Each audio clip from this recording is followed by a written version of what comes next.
자, 본격적으로 뉴스들 좀 짚어보겠습니다. 지금 법 쪽의 얘기를 하셨는데 변호사들 이야기를 좀 하겠습니다. 김용현 전 국방장관 변호인들의 이 법정 모독, 조롱, 이 또한 한 번 그러고 마는 게 아닌 것 같아요. 감치, 그리고 뭐 이 사람들이 감치가 중단돼서 잠시 풀려났을 때도 유튜브 방송을 통해서 보여줬던 뭐 조롱이나 이런 모독 관련된 이야기를 많이 했었고 비판을 많이 했었는데도 법원이 왜 입장을 안 내냐 뭐 이런 얘기를 했었는데 서울중앙지법이 입장을 냈습니다. 유감을 표명하고 법적 조처 검토 뭐 등등의 입장을 냈는데 오늘 이진관 판사가 진행한 또 재판이 있었죠. 이 재판에서 이 사건과 관련된 문제들이고 여러 가지 오해가 있는 것 같고 법원의 입장이 명확하지 않아서 말씀드린다면서 적법한 절차에 따라 인적 사항을 확인한 뒤 다시 감치 결정을 집행할 것이다. 그러니까 감치를 집행할 것이다 라고 얘기를 했습니다. 그리고 그 이후에 그러니까 실제로 재판에서 벌어졌던 일 말고 우리가 보지 못했던 감치를 결정하는 재판 과정에서 추가로 법정 모욕 행위가 있었다면서 형사 조치를 검토한다라는 얘기까지 했거든요. 이게 우리가 알고 있는 것 그 이상이 있었던 것 같아요. 어떻게 보십니까? 그러니까 이 부분이 진짜 심각한 게 지금 법원도 이 권위가 이렇게 땅에 떨어져 버렸어요. 근데 이 조롱이 그러니까 법원에 대한 조롱과 비판의 수위가 구분이 안 되고 있거든요. 예. 사실 저는 이 문제랑은 상관없지만 취재하면서 제일 나쁜 사람이 조희대 대법관입니다. 대법원장. 예. 이게 다 조희대 코트가 만든 지금 한 여파거든요. 조희대 대법원장이 물론 이 사안하고 다르다고 하지만 그 법원을 정치판으로 끌어들여봤어요. 예. 정치의 여야의 경쟁장으로 법원을 만들어버렸고 무엇보다 그게 특정 당의 뭐 민주당 이재명 대통령 후보를 뭐 파기환송했는데 그 문제를 제가 말하는 게 아니라 당시 파기환송할 때만 해도 5월 1일에 자기들은 3월 24일 날 받아가지고 한 달 동안 이거 우리 로그인해서 다 기록 있다. 심리에서 다 봤다. 나중에 어떻게 됐어요? 2명 해외 예유 출장 갔다 오지 않았습니까? 그렇죠. 예. 미리 밝히지도 않아요. 보도가 되면 또 얘기를 그건 뭐 부부 동반 이거 꼭 가야 될 행사고 저희는 부부 동반하고 가야 될 행사를 물어보는 게 아니에요. 갔냐 안 갔냐를 미리 얘기를 했어야죠. 그렇죠. 문서를 읽을 시간이 있었냐 없었냐 그걸 물어본 거예요. 근데 하나가 나오면 또 하나를 말하고 또 하나를 말하고 누가 봐도 정치판에 중앙에 끼어든 사람이 대법원장이에요. 그러니까 1심 판사들의 영이 서겠어요? 그러니까 온갖 지금 극우들과 소위 말해서 정치색이 지금 입혀져 가지고 재판 진행이 안 돼요. 특히나 지기현 재판장 같은 경우는 지금 이진관 재판장은 이걸 잡아내려고 그러니까 법정에서 엄정한 그 절차와 공정성을 담보하기 위해서 균형을 잡으려고 하잖아요. 옆에서 지기현 재판장은 막 레크레이션 하고 있어요. 예. 오늘 바쁘십니까? 아이고 흥분하지 마시고요. 그러니까 금요일에 그 윤석열 뿐만 아니라 이제 조지호 경찰청장, 김봉식 당시 서울청장 등등 재판을 이 지기현 판사 다 하고 있지 않습니까? 여기에서도 비슷한 상황들이 연출이 된 거예요. 여기서는 지금까지 우리가 얘기했던 건 이하상, 권우현이라는 변호사가 지난 재판에서 김용현 증인이랑 같이 서겠다라고 얘기했다가 벌어졌던 일들이었다면 이번에 말하자면 지기현 판사가 재판을 할 때 이때 등장했던 변호사는 이름이 유승수 변호사입니다. 검사도 감치해 주십시오라고 조롱을 했고 또 등장했던 변호사 중에 한 명이 고영일 변호사라는 사람은 그러니까 특검 쪽에서 조지호 경찰청장, 김봉식 전 서울청장 지칭하면서 이름만 부를 때 뭐 피고인 조지호, 피고인 김봉식 뭐 이렇게 불렀겠죠. 그랬더니 조지호, 김봉식이 친구냐? 뭐 이러면서 시비를 걸었다는 거예요. 그리고 지기현 판사의 이 소송 지휘 진행 자체가 그냥 막 웃으면서 이렇게 막 진행이 되니까 재판 끝나고 퇴정할 때 방청석에 있던 사람들이 지기현 재판장님 힘내세요 뭐 이런 걸 했다는 거예요. 이들이 소위 말하는 이제 김용현 지지자 이렇게 불리는 사람들 아니겠습니까? 거의 뭐 만담 수준인 것 같아요. 예. 그러니까 진행하는 걸 보면 그렇고 이게 법정 모욕뿐 아니라 사실상 이게 이제 국민들을 보는 사람들에게 당혹감과 그 모욕감을 느끼게 하는 상황인데 이거에 대해서 제지를 하지 않고 오히려 그냥 달래듯이 그냥 뭐 웃으면서 근데 이게 보는 사람은 너무 이제 당혹스럽고 황당하고 분노를 자아내는데 그러면서 계속 시일은 늦추고 그러니까 이런 것들이 재판부의 신뢰를 계속 떨구고 있는 것이고 그러니까 아까 이진관 재판 그러니까 이진관 재판장이 그 법원의 입장이 명확하지 않다고 하면서 오늘 다시 한번 같이 그 얘기를 했는데 대법원이랑 법원행정처가 얘기를 안 해요. 그렇습니다. 이 사안에 대해서. 그렇죠. 중앙지법단위에서의 유감 표명만 입장문만 있었어요. 내고 이거는 사실 법정에 대한 것에 대한 입장을 대법원이 내줘야 되는 그렇죠. 겁니다. 근데 그거에 대해서는 아무 얘기도 하지 않고 오히려 그냥 재판장한테 이걸 다 미루는 그런 상황인데 그러다 보면 도대체 조희대 대법원은 어떤 입장을 갖고 있는 것인지 이런 재판장을 모독하는 그 행위에 대해서 그건 정말 그러니까 오히려 이런 것들을 부추기고 지금 완전히 선을 넘은 상황인데 이런 것들을 전혀 제지하지 못하고 있는 거잖아요. 이런 게 뭐 표현된 적은 없지만 지금 이하상, 권우현, 지금 유승수, 고영일 등 어찌됐건 이들은 함께 어우러져 있는 사람들 아니에요. 김용현 변호인단이라는 이름으로 여기 이제 그 여성 변호사 중에 김지미 변호사라는 또 사람도 있던데 이 사람들이 상대적으로 말이에요. 한 번도 거론한 적은 없지만 조희대가 우리 편이다 라고 생각하고 있는 것 아니고서야 이럴 수 있겠는가라는 생각도 드는 겁니다. 실제 조희대 대법원장이나 지금 말씀하셨지만 법원행정처 단위에서의 어떤 입장도 나온 바가 없고 예를 들어 조희대 대법원장은 그게 모르겠어요. 판사 한 명 한 명의 그 독립을 얘기할지 모르겠으나 지겸 판사처럼 재판해도 괜찮고 이진관 판사처럼 재판해도 괜찮다라고 생각하는 것 아니겠는가. 보험친구닷컴 광고를 시작합니다. 이 보험친구닷컴 부담되는 보험료 알듯말듯한 보장 내 보험 바로 알고 싶을 때 그럴 때는 검색창에 보험친구닷컴을 검색하시기 바랍니다. 아니면 1844-0585로 전화를 하셔도 좋습니다. 이미 가입한 보험의 경우에는 뭐가 문제인지 또 내가 가입한 보험에 어떤 장단점이 있는지 보험친구가 무료로 상담해 드립니다. 암보험, 종신보험, 실손보험처럼 누구나 다 아는 보험부터 화재보험, 배상책임보험, 운전자보험까지 모두 상담이 가능한 보험친구닷컴 검색창에 보험친구닷컴 혹은 화면에 지금 보이는 QR코드를 이용하시거나 전화 1844-0585 어디든 연락 주셔도 이 보험친구라는 여러분의 든든한 친구를 만나게 되실 겁니다. 아니고서야 어떻게 아무런 입장이 없습니까? 일단 조희대 대법원장은 지금 가장 비겁한 수를 쓰고 있다. 어떻게 보면 권한으로 자기가 임명하고 싶은 대로 수원 3인방 끌어오고 원래 당담도 아니었던 직위원 재판부로 어떻게 자동 배당이었던 걸 뺐다가 다시 넣었다가 하는 식으로 권한은 다 행사해놓고 책임은 지지 않는 형국인 거고 사실 저는 지금 김용현 변호인들은 약간의 전략을 쓰고 있다고 생각을 해요.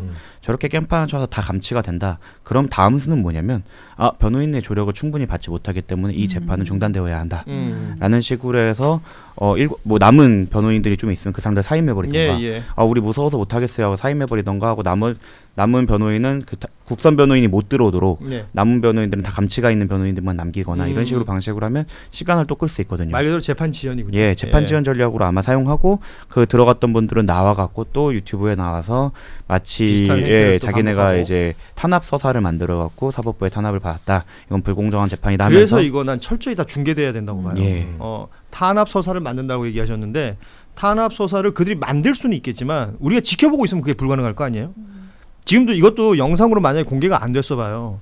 그냥 텍스트로 뭐 언론지상에 그냥 나오는 거 몇 줄로 봤을 때는 이거의 진위 여부와 상관없이 또 갈라져서 싸우는 그런 판만 만들려고 할 거란 말이에요. 5대5처럼 보이게 만들 거예요. 그 다음에 이 사람들이 할 것은 이제 기피 신청을 하겠죠.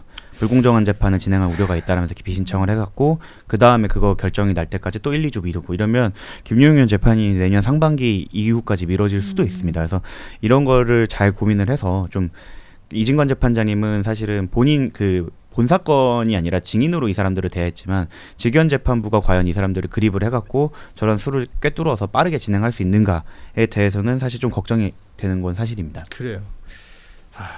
직위원 판사는 이제 재판 끝나고 나갈 때 그 아까 말했던 방청석에 있던 사람들이 뭐 귀엽다면서 박수 쳤대요. 네. 본인도 이번에 그 변호인들이 하는 걸 보고 선을 좀 넘었다.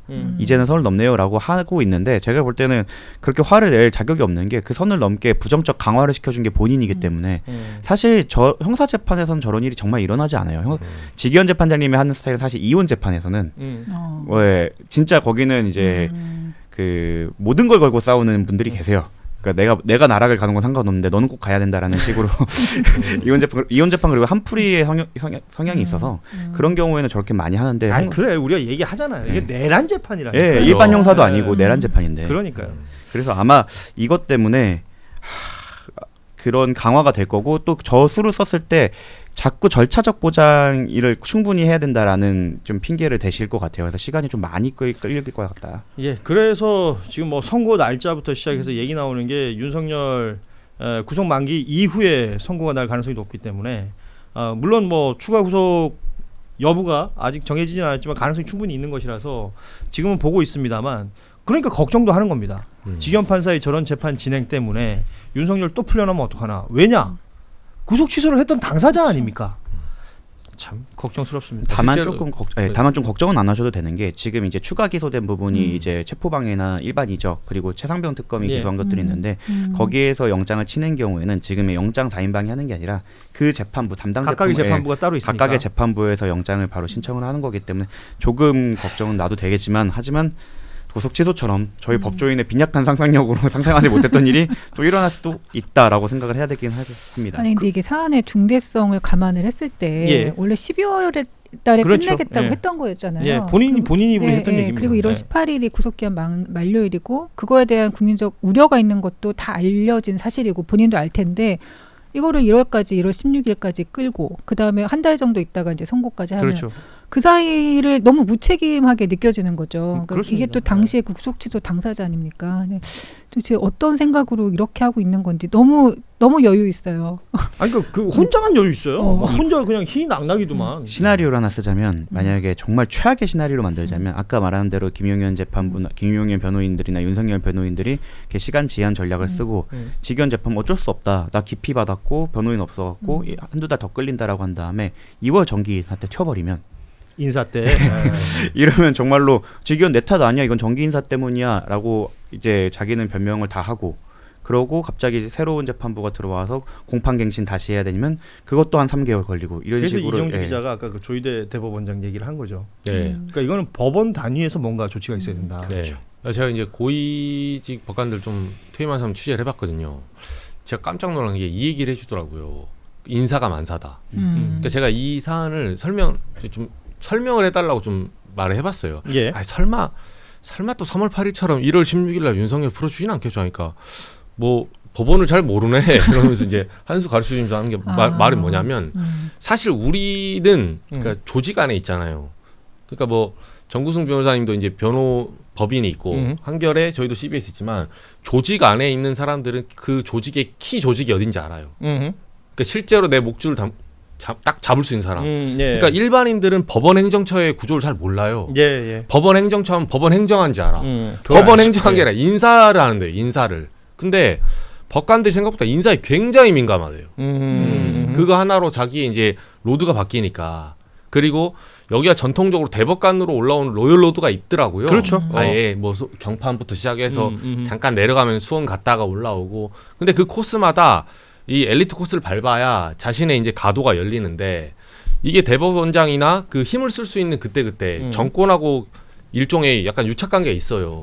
근데 지기현 재판부에게 이 사건이 떨어졌잖아요. 원래 뭐 보건, 사회, 경제 이런 거 아닙니까? 이게 의도가 없다고 보는 게 굉장히 나이브하다고 보더라고요. 처음에. 저는 이게 지정재판부 얘기 있었지만 그래도 설마 그랬거든요. 근데 하는 말이 그거는 원래 이 사건을 이제 소위 말해서 법원 쪽에서 사건을 조지고 싶다. 그러면 내가 직접 손을 대지 않아요. 조질 놈한테 주면 돼요. 네, 이게 인사로 치는 거거든요. 근데 사회 원리가 다 법원에 또 투영돼 있다고 하더라고요.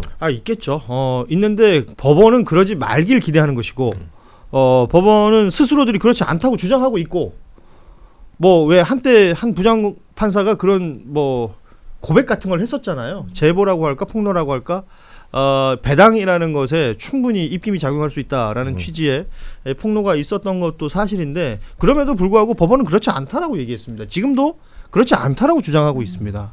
그럼에도 불구하고 보여지는 것이 지금 우리가 받아들이고 있는 것이 그런 것들이다. 그리고 본인들이 아니다 할지라도 시민 대부분이 국민 대부분이 거기에 대한 의구심을 가진다면 해소시켜줘야 될 텐데 영장 전담 판사들 수원에서 3명 뽀로록 올라와가지고 4명 중에 3명이 그러고 있고 그러니까 그 분위기라는 게 영장에 대한 기각이 특검이 들어선 이후의 기각률이라는 것이 평소 기각률보다 훨씬 높아져 버렸다라는 게 통계로 나오는 거고요. 그리고 지기현 판사가 보여주는 모습이 있는 것이고요. 그러니까 이런 모든 것들에 있어서 법원 행정처나 조희대 대법원장은 아무런 언급이 없는 거고요. 지금 이 판이 벌어지고 있는 겁니다. 보험친구닷컴 광고를 시작합니다. 이 보험친구닷컴 부담되는 보험료 알듯말듯한 보장 내 보험 바로 알고 싶을 때 그럴 때는 검색창에 보험친구닷컴을 검색하시기 바랍니다. 아니면 1844-0585로 전화를 하셔도 좋습니다. 이미 가입한 보험의 경우에는 뭐가 문제인지 또 내가 가입한 보험에 어떤 장단점이 있는지 보험친구가 무료로 상담해 드립니다. 암보험, 종신보험, 실손보험처럼 누구나 다 아는 보험부터 화재보험, 배상책임보험, 운전자보험까지 모두 상담이 가능한 보험친구닷컴 검색창에 보험친구닷컴 혹은 화면에 지금 보이는 QR코드를 이용하시거나 전화 1844-0585 어디든 연락 주셔도 이 보험친구라는 여러분의 든든한 친구를 만나게 되실 겁니다.